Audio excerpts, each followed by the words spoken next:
Hello,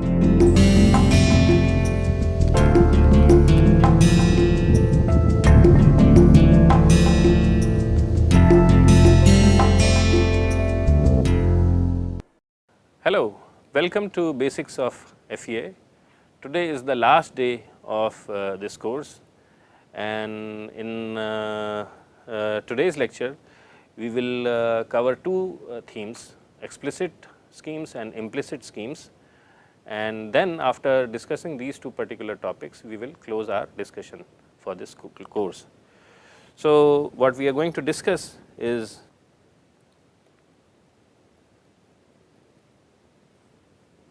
and implicit schemes.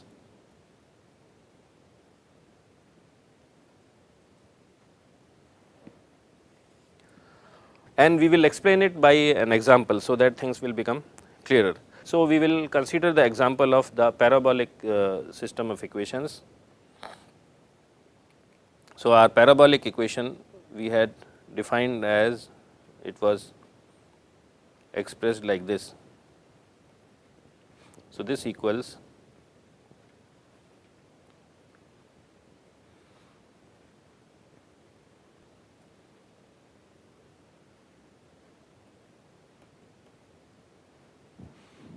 okay. So, this is the equation we had developed about 3-4 lectures back in time, and here we had explained that k hat evaluated at s plus 1th time step equals m1 plus a1 k at s plus 1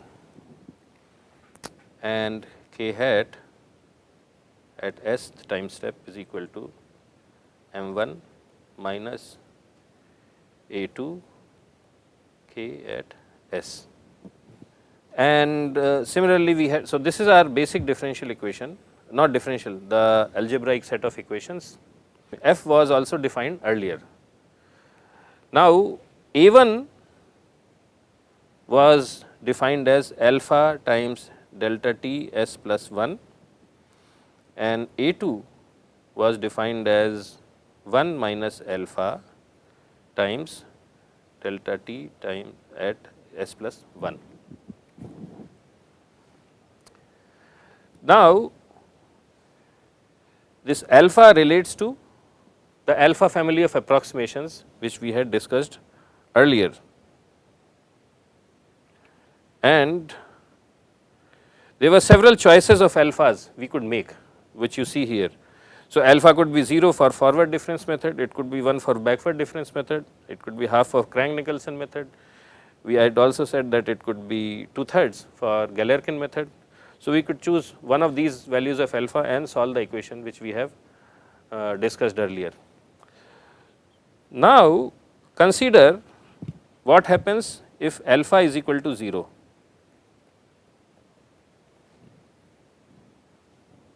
So, if alpha is equal to 0, then A1 equals 0, which means that in the k hat this term goes away, because A1 is 0. So, then this equation, so this is equation 1, it can be written as m1 times u of s plus 1 equals k hat times u at s time step plus f at s plus 1th time step. That here the left side of the equation, the k hat matrix becomes essentially M1 matrix, and it does not change with time. It does not change with time. Okay. Now, in general,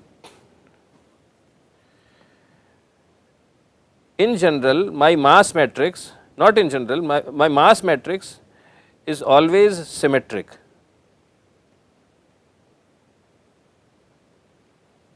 This mass matrix. Why is it symmetric? Because when I see its definition of M1, then M1 corresponds to this function. So, it is phi I times phi j. So, M1 is always symmetric matrix, but it is not. So, this M1 is, but it is not,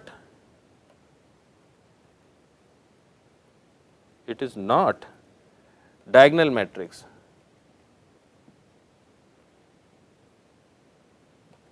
It is symmetric, but not diagonal. If we can somehow make this matrix diagonal, then what will happen?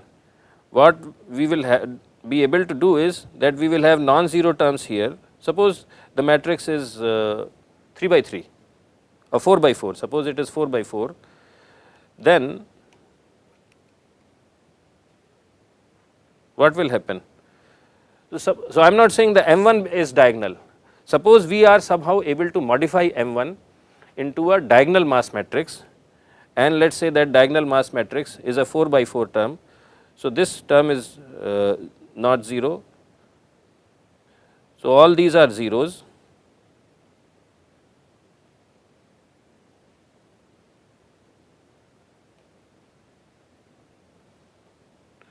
But the diagonal terms, all the terms in this are 0 except for the diagonal terms. So, the diagonal term is a non-zero number, this is a non-zero number, this is a non-zero number, this is a non-zero number. Okay. So, basically I am rewriting equation 1 with a diagonal mass matrix, which is not same as M1, and I have not explained how I am going to make it diagonal, but somehow by magic I am able to make it diagonal. Then this is multiplied by U1, U2, U3, U4, let us say these are 4 nodes of an element. These are evaluated at time step s plus 1, and this equals this k hat times us times fs. So, essentially this will be some vector, right, which is a combination of s and s plus 1 time steps, right, associated with s and s plus 1 time step. So, this is some number, let us call it A1, A2, A3, A4, and these numbers are N1 non-zero numbers. So, N1, N2, N3, N4. Okay. So, this is at an element level.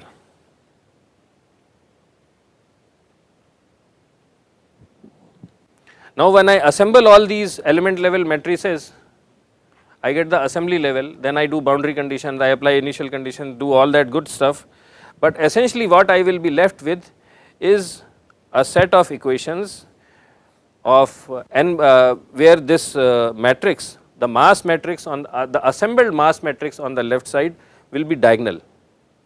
So, I do not have to invert this assembled mass matrix to solve for u1, u2, u3, u4, because what is the first equation? N1 times u1 equals a1. So, I can directly calculate u1 as a1 divided by n1, understood. So, what does that mean? That if I choose alpha to be 0, and what that means is that my k hat matrix becomes same as M1, and then if I do some special trick to make my mass matrix as diagonal, then I can explicitly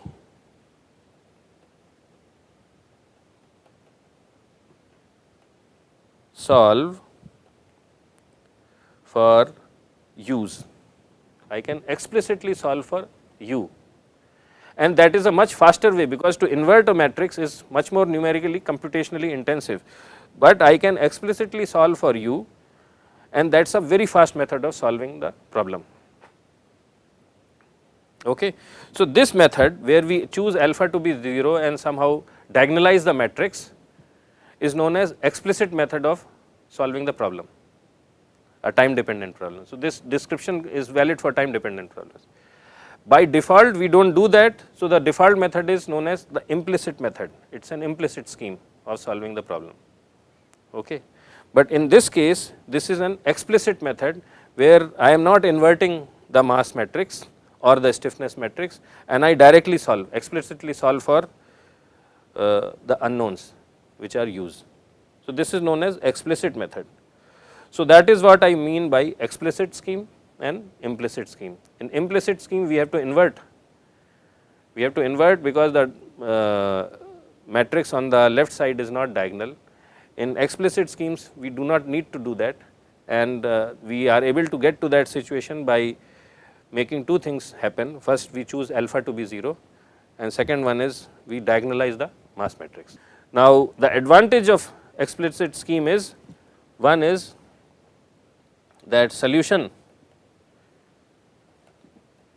is faster, okay? Solution is faster, that is one advantage. The second thing is that when you diagonalize the mass matrix, it just happens that the value of T critical. Now, if you remember, the forward scheme is conditionally stable, okay? Forward scheme is conditionally stable. Now, that conditional stability means that my time increment has to be smaller than the critical value. It just happens that when you diagonalize the mass matrix, the value of T critical becomes large. It becomes large. So, I can jump from one time to second time to third time in larger steps. So, I get two benefits. One is solution is faster because my solution process is explicit, I do not have to invert the matrix. The second one is T critical becomes large, so I can take larger time increments, and that also gives me another advantage. So, because of these two factors, explicit schemes are in general faster ways of solving the problem, but they may not be applicable in all sorts of situations. In special situations, we can use the advantage of this thing. That is what I wanted to talk about explicit and implicit schemes. So, the next thing in this context is we will learn how to diagonalize. We will learn how to diagonalize the mass matrix. Okay. We will, so suppose my original mass matrix at, let us say, original mass matrix is a 3 by 3 matrix. Suppose it is a 3 noded element. So, let us say, and the values are rho He over 30, and the internal values are 4, 2, minus 1, 2, 16, 2, minus 1, 2, 4. Okay. Now, this is the original mass matrix which I have calculated from the relations which we discussed earlier using the weak formulation. So, this is known as consistent mass matrix, actually consistent element matrix.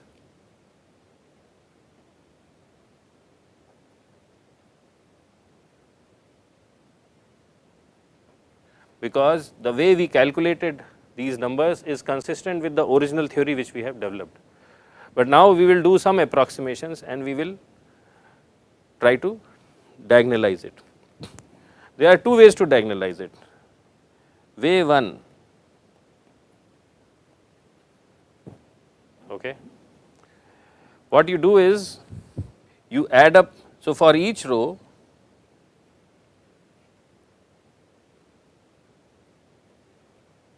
add up element values and put the sum in diagonal element.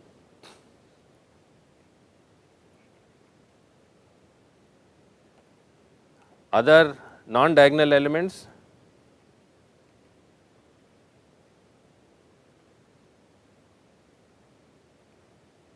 values are put to 0.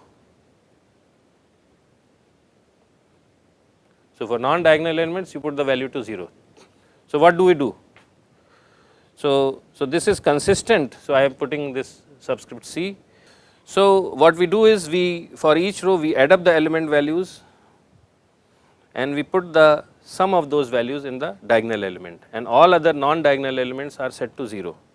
So, this is my consistent mass matrix MC and my diagonal matrix, and I will call it MD, and some people call it ML as because we are lumping all the elements in one position. So, ML or MD, and this is equal to rho HE over 30.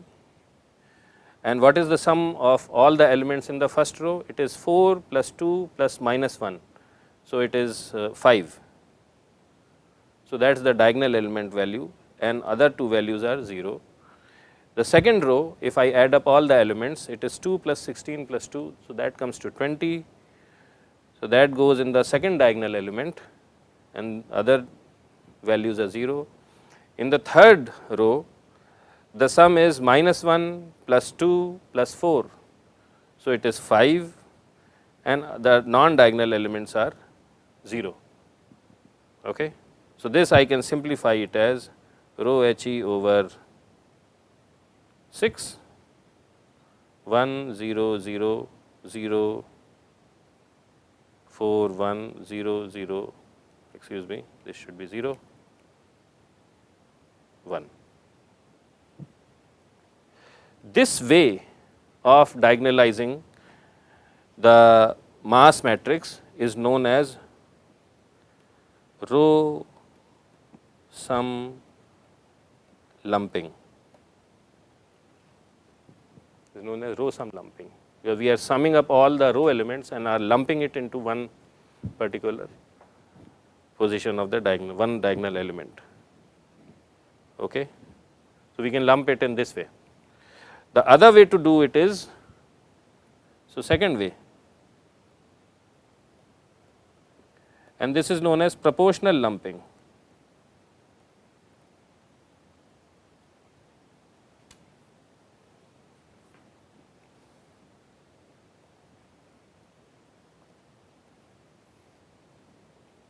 Okay. So, in proportional lumping, our original mass matrix, the non-diagonalized version, which is MC, was rho HE over 30, 4, 2, minus 1, 2, 16, 2, minus 1, 2 and 4. Okay. So, what we see is we look at the diagonal elements and we see that they are in the ratio 4 is to 16 is to 4, or you can call it 1 is to 4 is to 1. So, what I do is first add all elements of the matrix. So, what do I get? 4 plus 2 plus minus 1 plus 2 plus 16 plus 2 plus minus 1 plus 2 plus 4. So, that equals 30. This equals 30. And now, I split it amongst the diagonal elements in this proportion. So, let us say this, I call this, so M diagonal is equal to rho HE over 30, and I have to figure out what are the values of D1, D2 and D3. So, D1 equals 30 into 1 divided by 1 plus 4 plus 1, D2 is equal to 30 into 4 divided by 1 plus 4 plus 1. So, this equals, what is it, 5, and this equals 20, and D3 equals 5. So, this is known as proportional lumping approach. It just turns out that in this case the proportional lumping and the row sum lumping gives us the same values, but this may not necessarily be always true. It may not be always true, but in these two ways we can do the diagonalization. It is important to note that when we do proportional lumping or row sum lumping, we have to make sure that the this mass matrix is multiplied by a vector of unknowns. Now, it just happens that if we are solving a 1D problem and I have only one single primary variable, let us say u, then does not matter. But in beams there are two primary variables, w and w prime. Okay. Then we cannot add these terms in a straightforward way, because the first term will correspond to the displacement, the second term will correspond to the slope, the third term. So, then we have to, especially when we are doing proportional lumping, we have to separately find out the mass and the moment of inertia terms separately and then do proportional lumping accordingly. Understood? The row, so we have to make sure of that thing. So, I think this concludes our discussion for this course. This has been an 8-week long course, and we started this course by making introductory remarks. We explained the philosophy of finite element method, we explained what are nodes, shape functions or approximation functions, elements. We figured out how to calculate these approximation functions for different situations. We also learnt stuff about residual approaches, variational methods, weighted residual methods, and then how from weighted residual method we come down to weak formulation strategies to solve differential equations. And then we started applying some of these methods in context of beams, bars, heat conduction problems, and once we became comfortable with static problems, then we started working on eigenvalue problems and time dependent problems. So, this concludes our discussion of this course, and the course comes to an end. I am sure that all of you who have been patiently listening to these 8-week long lectures, you have benefited from this course, and so your exams will be due on 20th and 27th of March. So, please prepare for them. All these exams, both of these exams, so you will be expected to take only one exam, but there will be 2 dates on which this exam is going to happen. So, these exams will be multiple choice questions, but to solve these multiple choice questions you will be expected to do detailed calculations. So, it will not be just, so you have to review your FEA course in detail, practice it, and I am sure that you will do fine.